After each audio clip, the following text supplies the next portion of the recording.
पिछली वीडियो में हम लोग विद्युत रासायनिक श्रेणी के गुणों का अध्ययन कर रहे थे, जिसमें से हमने दो गुणों को पढ़ लिया था। पहला गुण ये था कि जिन तत्वों का मानक अपचयन विभव जितना अधिक ऋणात्मक होता है, उनमें धात्विक गुण उतना ज़्यादा होता है और वे इतने प्रबल अपचायक होते हैं। दूसरा गुण ये था कि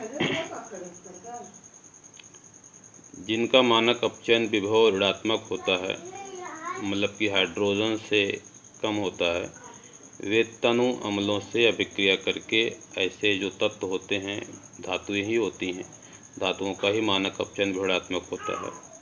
तो ऐसी धातुएं जिनका मानक अपचयन विभव ऋणात्मक होता है, तनु अम्लों से अभिक्रिया करके हाइड्रोजन की गैस देते हैं। तो इस पर मैंने कुछ क्वेश्चन भी कराए थे और आप लोगों ने देखा भी होगा। अब तीसरा देखिए, तीसरा जो गुण है वो क्या है। जिस धातु का मानक अपचयन विभव अधिक ऋणात्मक होता है, जैसे अगर दो धातुएं आपको दी गई हैं, तो उन दोनों धातुओं में से जिस धातु का मानक अपचयन विभव अधिक ऋणात्मक होता है, वह अधिक क्रियाशील धातु होती है। ये मैं पहले ही बता चुका हूँ कि धातु की क्रियाशीलता इस बात पर निर्भर करती है कि उसका मानक अपचयन विभव कितना अधिक ऋणात्मक है। जिसका जितना अधिक ऋणात्मक होगा वह उतनी क्रियाशील धातु होती है। ऐसी धातु अन्य धातु के लवण के विलयन से धातु को विस्थापित कर देती है। मतलब जिस धातु का मानक अपचयन विभव जितना अधिक ऋणात्मक होता है, ऐसी धातु दूसरी धातु के लवण के विलयन से धातु को विस्थापित कर देती है। अब चलिए इस पर मैं कुछ क्वेश्चन आपको दिखा रहा हूँ जो आपके बोर्ड एग्जाम में पूछे भी गए हैं। जैसे देखिए, यहाँ पर क्वेश्चन है कि जिंक कॉपर सल्फेट के विलयन से कॉपर को विस्थापित कर देता है, जबकि Ag ऐसा नहीं कर पाती है, क्यों? तो इसके पीछे का कारण ये है कि जो जिंक का मानक अपचयन विभव होता है, ये आप विद्युत रासायनिक श्रेणी में देखिएगा। वैसे एक बार विद्युत रासायनिक श्रेणी आपको याद भी कर लेनी चाहिए कि किसका मानक अपचयन विभव कितना होता है। जिंक का मानक अपचयन विभव जो होता है, यह होता है -0.76 वोल्ट। ये याद रखिएगा। कॉपर का मानक अपचयन विभव +0.34 वोल्ट होता है। चांदी का मानक अपचयन विभव, चांदी का मानक अपचयन विभव, चांदी की अगर हम बात करें तो इसका मानक अपचयन विभव होता है +0.77 वोल्ट। ठीक है, तो मैंने क्या बताया, जिसका अधिक ऋणात्मक होगा वो ज़्यादा क्रियाशील होगी और उसके अंदर धनायन बनाने की प्रवृत्ति ज़्यादा होगी, और वह धातु क्या करेगी, दूसरी धातु के लवण के विलयन से उस धातु को विस्थापित कर देगी। अब देखिए, उसमें क्वेश्चन में क्या पूछा गया था कि जिंक कॉपर सल्फेट के विलयन से कॉपर को विस्थापित कर देता है। जिंक क्या करता है, कॉपर सल्फेट के विलयन से कॉपर को विस्थापित कर देता है। तो जैसे जिंक है और हमने उसे कॉपर सल्फेट के विलयन में डाल दिया। अब ध्यान से देखिए, जिंक का मानक अपचयन विभव निगेटिव है, कॉपर का पॉजिटिव है। आपको पता है कि जिसका मानक अपचयन विभव जितना ज़्यादा निगेटिव होता है, उसके अंदर धनायन बनाने की प्रवृत्ति उतनी ज़्यादा होती है। तो जिंक और कॉपर में किसमें धनायन बनाने की प्रवृत्ति ज़्यादा है? जिंक में धन आयन बनाने की प्रवृत्ति ज़्यादा है, कॉपर में कम है। लेकिन यहाँ पर कॉपर सल्फेट है ना, तो कॉपर सल्फेट जब पानी में डाला जाएगा तो कॉपर का धनायन है और सल्फेट का ऋणायन है। कॉपर के अंदर धनायन बनाने की प्रवृत्ति बहुत कम है, ये धनायन ग्रुप में रहना नहीं चाहता है। जिंक की प्रवृत्ति बहुत ज़्यादा है, तो जिंक क्या करेगा,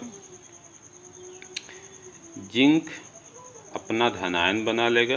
तो जब धनायन बना लेगा तो ये हो जाएगा जिंक सल्फेट, यानी ये क्या करेगा, कॉपर को यहाँ से हटा के अपना साल्ट बना लेगा। ठीक है, तो ये जिंक सल्फेट बना लेगा और तांबा क्या होगा, वो अलग हो जाएगा। तो क्वेश्चन जो था कि जिंक कॉपर सल्फेट के विलयन से कॉपर को विस्थापित कर देता है, तो इसका उत्तर यही होगा कि जिंक का मानक अपचयन विभव ऋणात्मक होता है। अगर आपको याद हो तो आप ब्रैकेट में लिख लीजिएगा इस तरीके से E0, चूँकि अपचयन विभव लिखा जाता है तो Zn2 प्लस ऑब्लिक Zn, ये बराबर -0.76 वोल्ट। ठीक है, आप ऐसे लिखेंगे कि जिंक का मानक अपचयन विभव ब्रैकेट में ऐसे इसके बाद ब्रैकेट के बाद ऋणात्मक होता है, तथा कॉपर का मानक अपचयन विभव, कॉपर का मानक अपचयन विभव को अगर आपको लिखना है E0 Cu+2 ऑब्लिक Cu बराबर +0.34 वोल्ट, तथा कॉपर का मानक अपचयन विभव ये पॉजिटिव होता है। इसलिए जिंक कॉपर सल्फेट के विलयन से कॉपर को विस्थापित कर सकता है। शायद मेरी बात समझ में आ गई होगी। कौन विस्थापित करता है, एक मोटी सी बात याद रखना है, कौन विस्थापित करता है, जिसका मानक अपचयन विभव कम होता है। निगेटिव संख्याएं हमेशा क्या होती हैं, छोटी होती हैं, कम होती हैं। तो जिसका मानक अपचयन विभव कम होता है वो ज़्यादा क्रियाशील धातु होती है। जितना मानक अपचयन विभव अधिक होगा पॉजिटिव में, उतने वो धातु क्या होगी, कम क्रियाशील होगी। अब देखिए, अगर तांबा और चांदी की बात की जाए, अगर हम कॉपर सल्फेट के विलयन में क्या डाल दें, चांदी डाल दें, तो क्या हो जाएगी, कोई अभिक्रिया नहीं होगी। यहाँ पर अभिक्रिया नहीं होगी।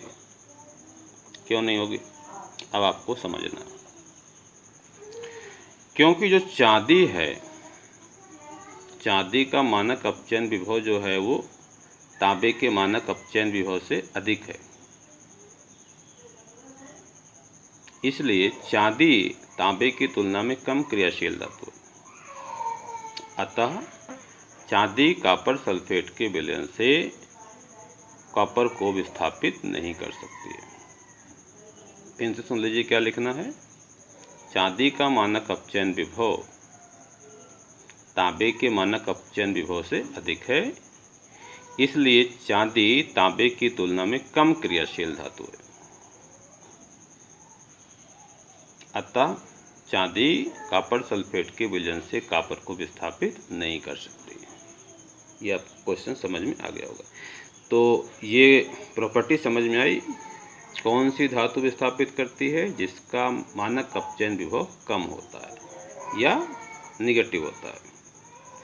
कम होता है, ये आप याद रखिएगा, क्योंकि निगेटिव संख्याएं हमेशा छोटी ही होती हैं, और जिसका मानक अपचयन विभव जितना कम होता है वह उतनी क्रियाशील धातु मानी जाती है।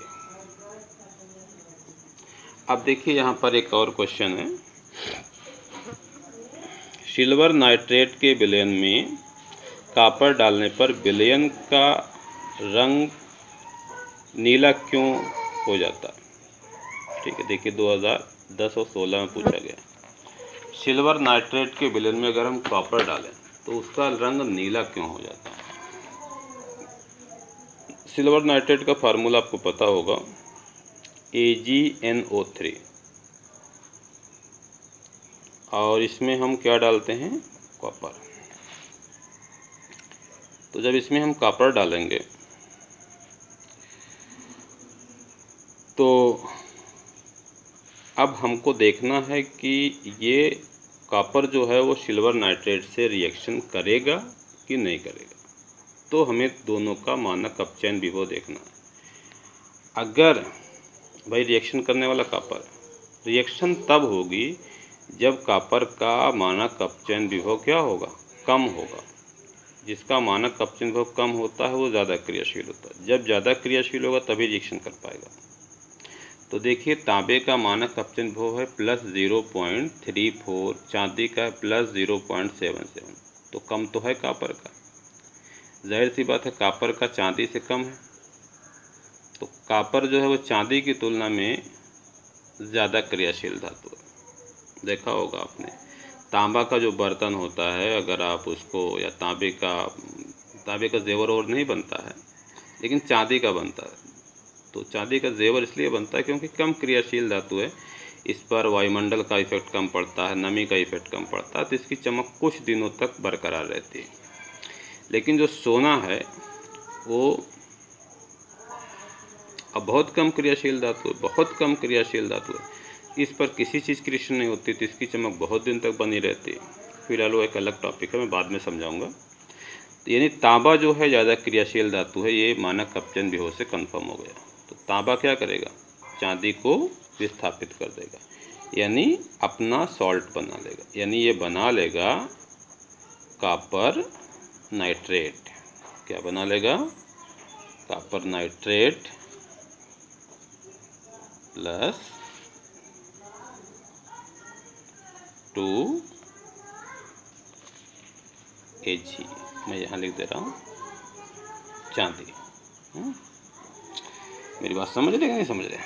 तो तांबा जो है यहाँ पे तांबा धातु के रूप में था, जब साल्ट जब बना है, कॉपर नाइट्रेट बना है, तो कॉपर नाइट्रेट में Cu+2 है और नाइट्रेट है। तो Cu+2 आयन बनने के कारण जो विलयन का रंग होता है क्या हो जाता है, नीला हो जाता है।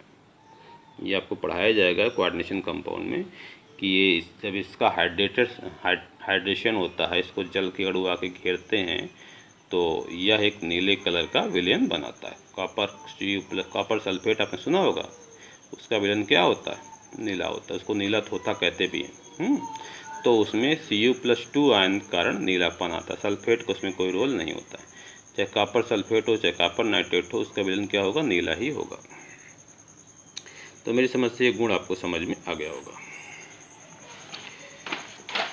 चलिए एक और प्रॉपर्टी उसको समझ लेते हैं, चौथी प्रॉपर्टी। जिन धातुओं का मानक अपचयन इलेक्ट्रोड विभव तांबा से अधिक होता है, तांबे से अधिक जिनका मानक अपचयन इलेक्ट्रोड विभव, चाहे मानक अपचयन इलेक्ट्रोड विभव को हो चाहे मानक अपचयन विभव को हो, दोनों का मतलब एक ही होता है। ऐसी धातुओं के जो ऑक्साइड होते हैं, ऐसी धातुओं क्या होते हैं, ऑक्साइड होते हैं, वो गर्म करने पर धातु में परिवर्तित हो जाते हैं। तो तांबे से अधिक वालों को थोड़ा सा देख लीजिए कि कौन सी धातुएं हैं जिनका मानक अपचयन विभव तांबे से ज़्यादा होता है।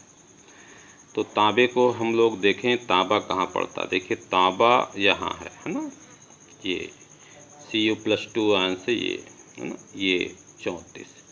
अब तांबे के बाद चांदी आती है, इसका अधिक है 0.77 है ना। इसके बाद अगर हम देखें मरकरी है, तो फिलहाल ये यहाँ मर्क्यूरस आयन बना दिया मरकरी से, तो मरकरी का भी तो देखिए अधिक है ना। सोने का तो 1.36 बहुत ही अधिक है।